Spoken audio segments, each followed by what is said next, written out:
The Mummy's Foot by Théophile Gautier. I had sauntered idly into the shop of one of those dealers in old curiosities, bric-a-brac, as they say in that Parthian argot, so absolutely unintelligible elsewhere in France. You have no doubt often glanced through the windows of some of these shops, which have become numerous since it is so fashionable to buy antique furniture, that the humblest stockbroker feels obliged to have a room furnished in medieval style. Something is there which belongs alike to the shop of the dealer in old iron, the warehouse of the merchant, the laboratory of the chemist, and the studio of the painter. In all these mysterious recesses there, where but a discreet half-light filters through the shutters, the most obviously antique thing is the dust. The cobwebs are more genuine than the laces, and the old pear-tree furniture is more modern than the mahogany which arrived but yesterday from America. The warehouse of my dealer in bric-a-brac was a veritable capharnaum. All ages and all countries seemed to have arranged a rendezvous there. An Etruscan terracotta lamp stood upon a Bolet cabinet, the ebony panels decorated with simple filaments of inlaid copper.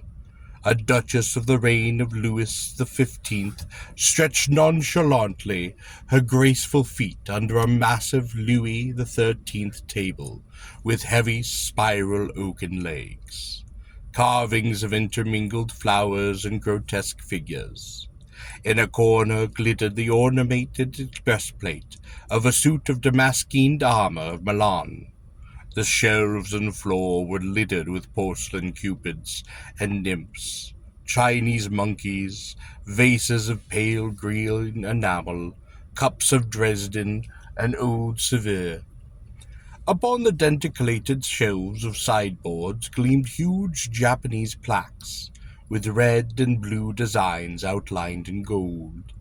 Side by side with the enamels of Bernard Palissy, serpents, frogs, lizards in relief. From ransacked cabinets tumbled cascades of silvery gleaming China silk, the shimmering brocade picked into luminous beads by a slanting sunbeam, while portraits of every epoch smiled through their yellowed varnish from frames more or less tarnished. The dealer followed me watchfully through the tortuous passages winding between the piles of furniture, warding off with his hands the perilous swing of my coat-tail, observing my elbows with the disquieting concern of an antiquarian and an usurer. He was an odd figure, this dealer. Enormous skull, smooth as a knee, was surrounded by a scant areola of white hair, which, by contrast, emphasized the salmon-colored tint of his complexion, and gave a wrong impression of patriarchal benevolence, corrected, however, by the glittering of two small yellow eyes, which shifted in their orbits like two louis d'or floating on quicksilver. The curve of his nose gave him an Aquilian silhouette, which suggested the Oriental or Jewish type. His hands, long, slender, with prominent veins and sinews protruding like the strings on a violin, with nails like the claws on the membranous wings of the bat, moved with senile trembling painful to behold. But those nervously quivering hands became firmer than pincers of steel or the claws of a lobster when they picked up any precious object, an onyx cup, a Venetian glass, or a platter of Bohemian crystal. This curious old fellow had an air so thoroughly rabbinical and cabalistic that from mere appearance he would have been burned at the stake 3 centuries ago. "Will you not buy something from me today, sir? Here's a kris from Malay, with a blade which undulates like flame. Look at these grooves for the blood to drip from. These teeth reverse so as to tear out the entrails in withdrawing the weapon. It is a fine specimen of a ferocious weapon. Will be an interesting addition to your trophies. Oh, this two-handed sword is very beautiful. It is the work of Joseph de la Herse. And this corshlamarade with its curved guard. Oh, what superb workmanship. No, I have enough weapons and instruments of carnage. I should like to have a small figure, any sort of object which could be used for paperweight. I cannot endure these commonplace bronzes for sale at the stationers, which one sees invariably upon everybody's desk. The old gnome, rummaging among his ancient wares, displayed before me some antique bronzes, pseudo-antique at least, fragments of malachite, little Hindu and Chinese idols, jade monkeys, incarnations of Brahma and Vishnu, all marvelously suitable for the purpose, scarcely divine, of holding papers and letters in place. I was hesitating between a porcelain dragon covered with a constellation of warts, its jaws embellished with teeth and tusks, and a hideous little Mexican fetish, representing realistically the god Huitzilopochtli, when I noticed a charming foot, which at first I supposed was a fragment of some antique Venus. It had that beautiful tawny reddish tint which gives the Florentine bronzes their warm, lifelike appearance, so preferable to the verdigris tones of ordinary bronzes, which might be taken readily for statues in a state of putrefaction. A satiny luster gleamed over its curves, polished by the amorous kisses of 20 centuries, for it must have been a Corinthian bronze, a work of the finest period, molded perhaps even by Lysippus himself. "That foot will do," I said to the dealer, who looked at me with an ironical, crafty expression as he handed me the object I asked for, so that I might examine it more carefully. It was, I surprised, in its lightness. It was not a metal foot. It was in reality a foot of flesh, an embalmed foot, a mummy's foot. On examining it more closely, one could distinguish the grain of the skin, and the almost imperceptible imprint of the weave of the wrappings. The toes were slender, delicate, perfect nails, pure and transparent as agate. The great toe, slightly separated from the others in the antique manner, was in pleasing contrast to the position of the other toes, and gave a suggestion of the freedom and lightness of a bird's foot. The sole, faintly streaked with almost invisible lines, showed that it had never touched the ground, or come in contact with anything but the finest mats woven from the rushes of the Nile, and the softest rugs of panther skin. "Aha, you want the foot of the Princess Hermonthis," said the dealer with a strange, mocking laugh, staring at me with his owlish yellow eyes. "For a paperweight. An original idea, an artist's idea. If anyone had told old Pharaoh that the foot of his adored daughter would be used for a paperweight, particularly whilst he was having a mountain of granite hollowed out in which to place her triple coffin, painted, gilded, covered with hieroglyphics. Beautiful pictures of the judgment of souls. It would truly have surprised him," continued the queer little dealer in low tones, as though talking to himself. "How much will you charge me for this fragment of a mummy?" "Ah, as much as I can get, for it is a superb piece. If I had the made to it, you could not have it for less than 500 francs. The daughter of a pharaoh! There could be nothing more choice." "Assuredly it is not common, but still, how much do you want for it? First, however, I want to acquaint you with one fact, which is that my fortune consists of only 5 louis. I will buy anything that costs 5 louis, but nothing more expensive. You may search my vest pockets and my most secret bureau drawers, but you will not find one miserable 5-franc piece besides." 5 louis for the foot of the Princess Hermonthis? It is very too little. In fact, for an authentic foot," said the dealer, shaking his head and rolling his eyes with a peculiar rotary motion. "Very well, take it. I will throw in the outer covering, he said, rolling it in a shred of old Damascus. Very beautiful, genuine damask, never been redyed. Strong, yet is soft, he muttered, caressing the frayed tissue, in accordance with his dealer's habit of praising an article of so little value that he himself thought it good for nothing but to give away. He dropped the gold pieces into a kind of medieval pouch which was fastened upon his belt while he repeated, "The foot of the Princess Hermant is to be used as a paperweight."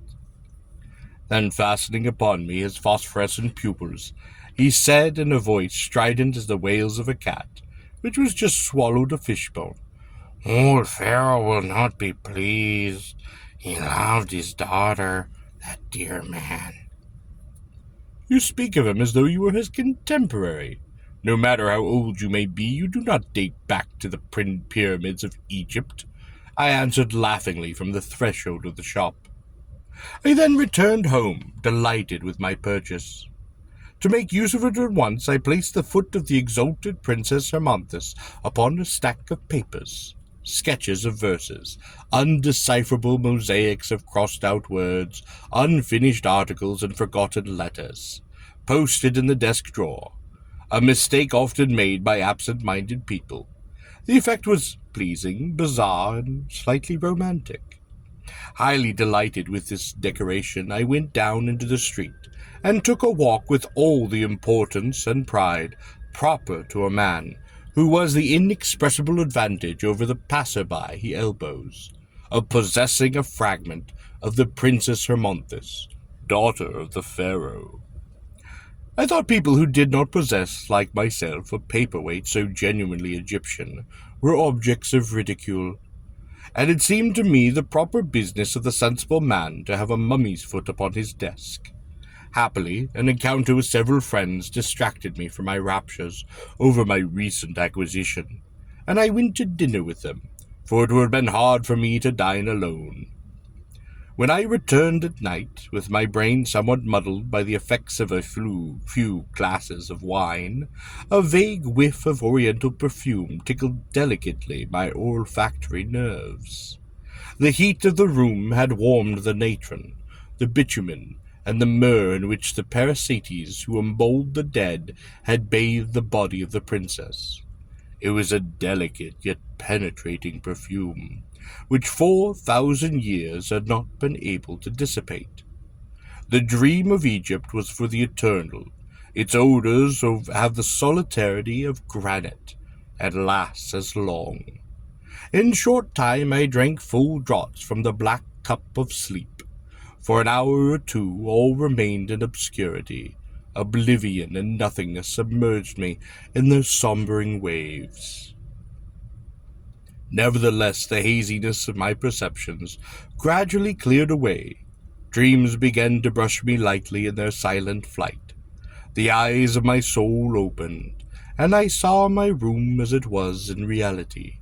I might have believed myself awake, if I had not had a vague consciousness that I was still asleep, and that something very unusual was taking place. The odor of myrrh had increased in intensity, and I had a slight headache, which I very naturally attributed to several glasses of champagne that we had drunk to unknown gods and to our future successes. I scrutinized my room with a feeling of expectation, which was nothing to justify. Each piece of furniture was in its usual place. The lamp, softly shaded by the milky whiteness of its ground crystal globe, burned upon the console. The watercolors glowed from under the Bohemian glass. The curtains hung in heavy drooping folds. Everything suggested tranquility and slumber. Nevertheless, after a few moments, the quiet of the room was disturbed. The woodwork creaked furtively. The ash-covered log suddenly spurt out a blue flame, and the surface of the plaques seemed like metallic eyes, watching, like myself, for what was about to happen. By chance, my eyes fell upon the table in which I had placed the foot of the Princess Hermonthis. instead of remaining in the state of immobility proper to a foot which has been emboweled for 4,000 years. It moved about in an agitated manner, twitching, leaping about over the papers like a frightened frog. One might have thought it in contact with a galvanic battery. I could hear distinctly the quick tap of the little heel, hard as the hoof of a gazelle. I became rather dissatisfied with my purchase, for I like paperweights of sedentary habits. Besides, I found it very unnatural for feet to move without their legs, and I began to feel something closely resembling unease. Suddenly, I noticed a movement of one of the folds of my curtains, and I heard a stamping like that made by a person hopping about upon one foot. I must admit that I grew hot and cold by turns, that I felt a mysterious breeze blowing down my back, and that my hair stood on end so suddenly that it forced my nightcap to leap of several degrees.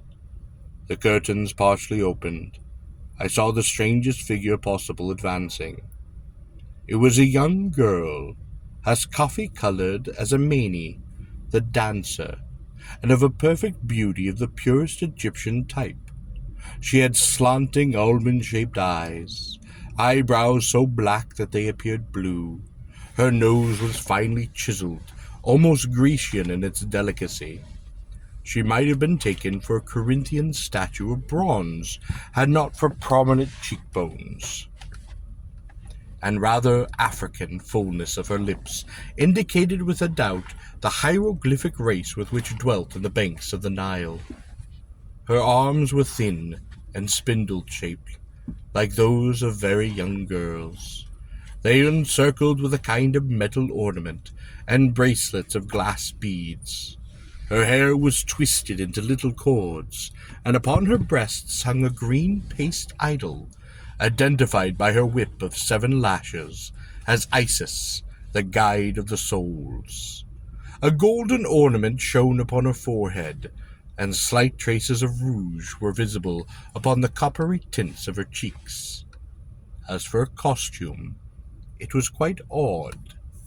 Imagine a pagny made of narrow strips, bedizened with red and black hieroglyphs, weighted with bitumen, and apparently belonging to a mummy newly unswathed. In one of those flights of fancy usual in dreams, I could hear the hoarse, rough voice of the dealer of bric-a-brac reciting in a monotonous refrain the phrase that he kept repeating in his shop in so enigmatic a manner. "Old Pharaoh will not be pleased.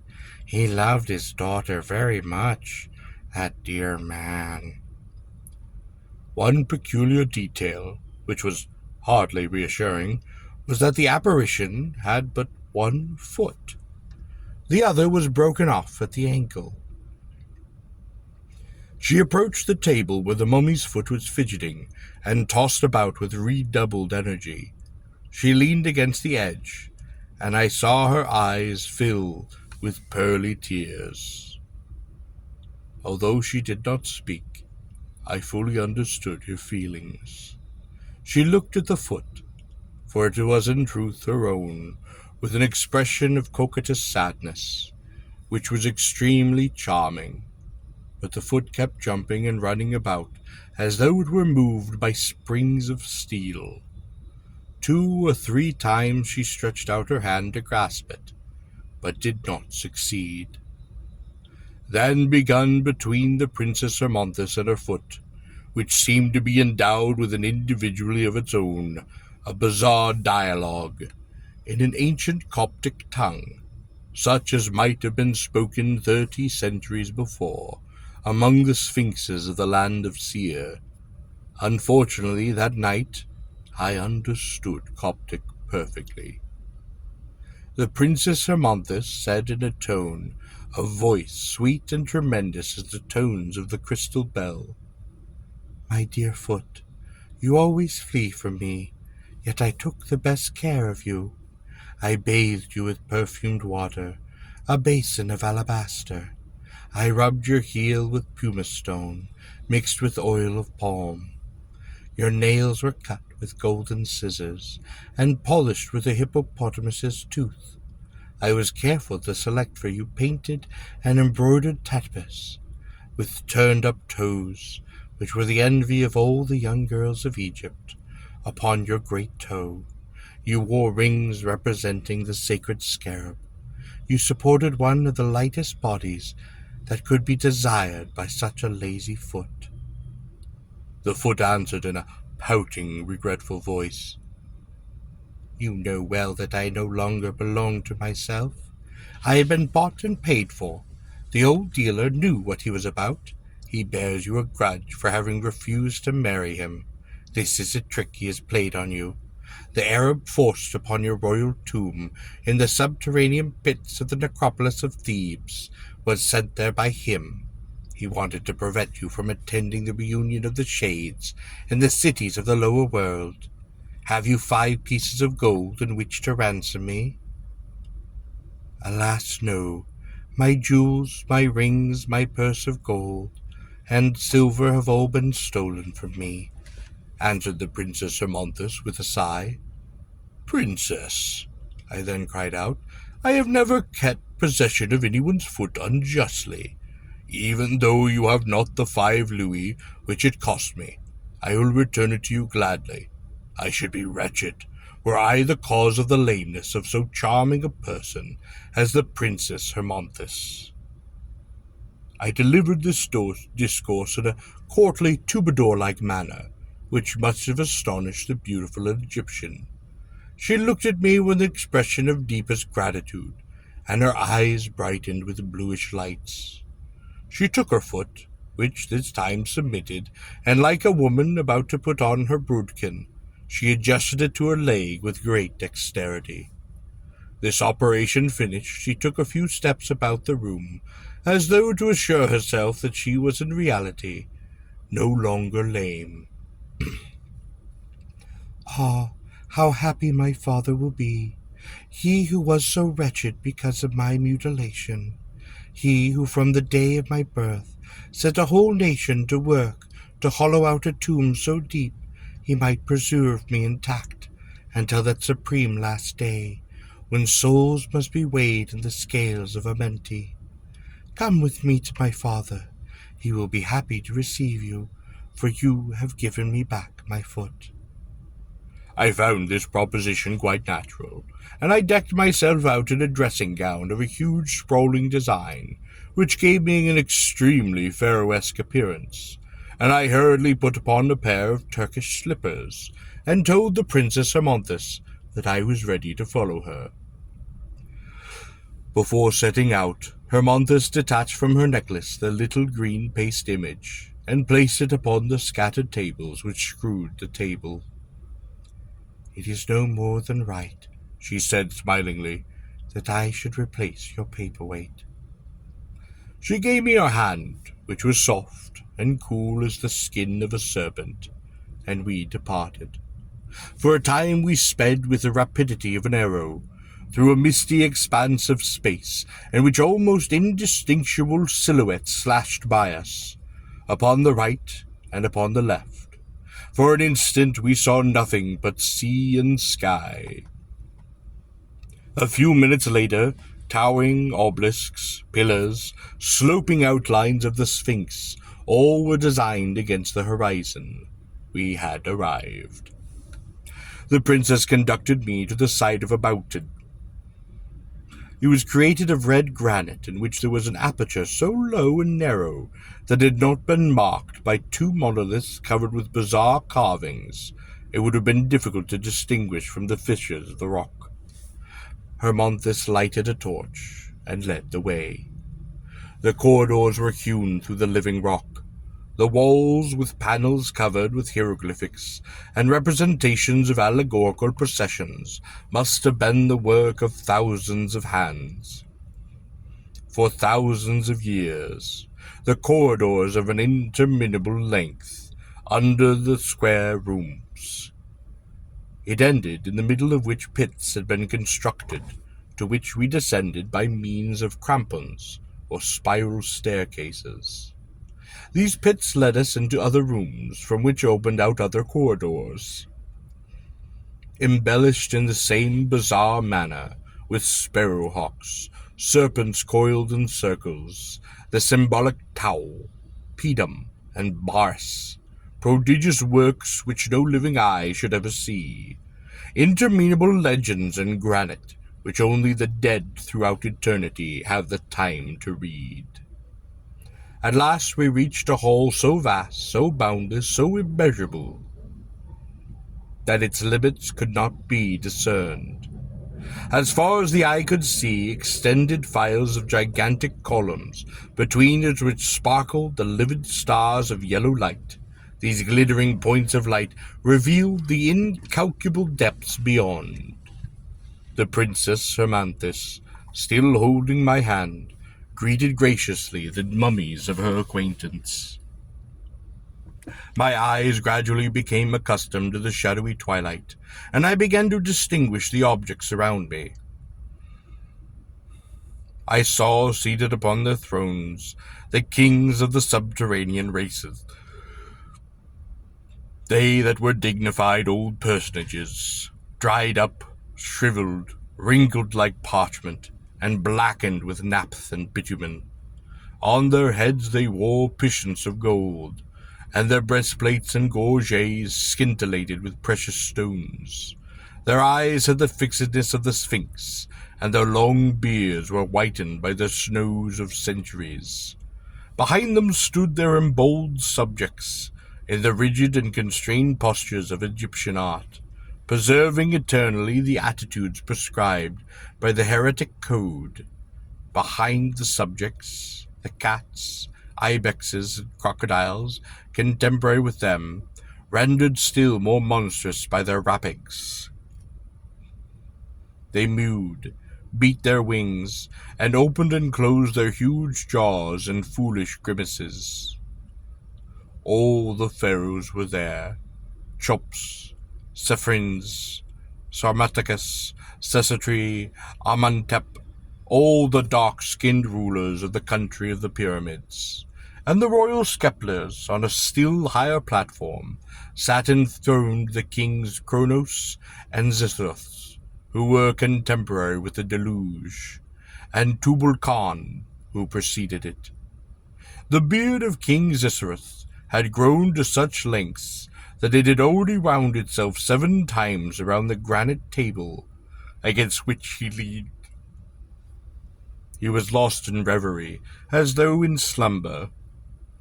Further in the distance, through a dim exaltation, across the mists of eternities, I beheld vaguely the 72 pre-Adamite kings, with their 72 peoples, vanished forever. The Princess Hermonthis, after allowing me a few moments to enjoy this dizzying spectacle, presented to me Pharaoh, her father, who nodded to me in a most majestic manner. "I have found my foot! I have found my foot!" cried the princess, clapping her little hands, with every indication of uncontrollable joy. "It was this gentleman who returned it to me." The races of Kim, the races of Nahasi, all the races, black, bronze, and copper-colored, repeated in chorus. "The Princess Hermonthis has found her foot." Xisuthros himself was deeply affected. He raised his heavy eyebrows and stroked his mustache and beard, regarding me with his glances charged by the centuries. "By Ohms, the dog of hell, and by Tmi, daughter of the sun and of truth, here is a brave and worthy young man," said Pharaoh, extending toward me his scepter, which terminated into a lotus flower. "What recompense do you desire?" Eagerly, with that audacity which one has in dreams, where nothing seems impossible, I asked him for the hand of the Princess Hermonthis, her hand in exchange for her foot. Seemed to me an antithetical recompense, and in sufficiently good taste. Pharaoh opened wide his eyes of glass, surprised at my pleasantry, as well as my request. "From what country are you, and what is your age?" "I am a Frenchman, and I am 27 years old, Honorable Pharaoh." 27 years old, and he wishes to espouse the Princess Hermonthis, who is 30 centuries old. All they exclaimed in a chorus upon the thrones, and all the circles of nature. Hermonthis alone did not seem to think my request improper. "If you were even 2,000 years old," continued that old king, "I would gladly bestow upon you the princess, but the disproportion is too great. Besides, our daughters must have husbands who will last, and you no longer know how to preserve yourselves. Of the last persons who were brought here, scarcely 15 centuries ago, nothing now remains but a pinch of ash. Look, my flesh is as hard as basalt. My bones are as bars of steel.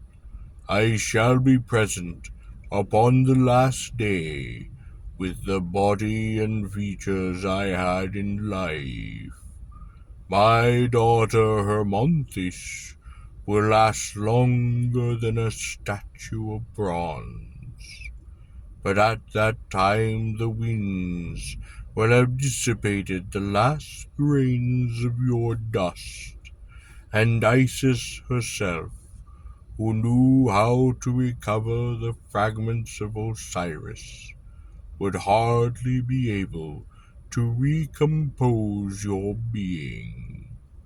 See how vigorous I am, and how powerful is the strength of my arm." And he, shaking my hand in the English fashion, in a way that cut my fingers with my own rings.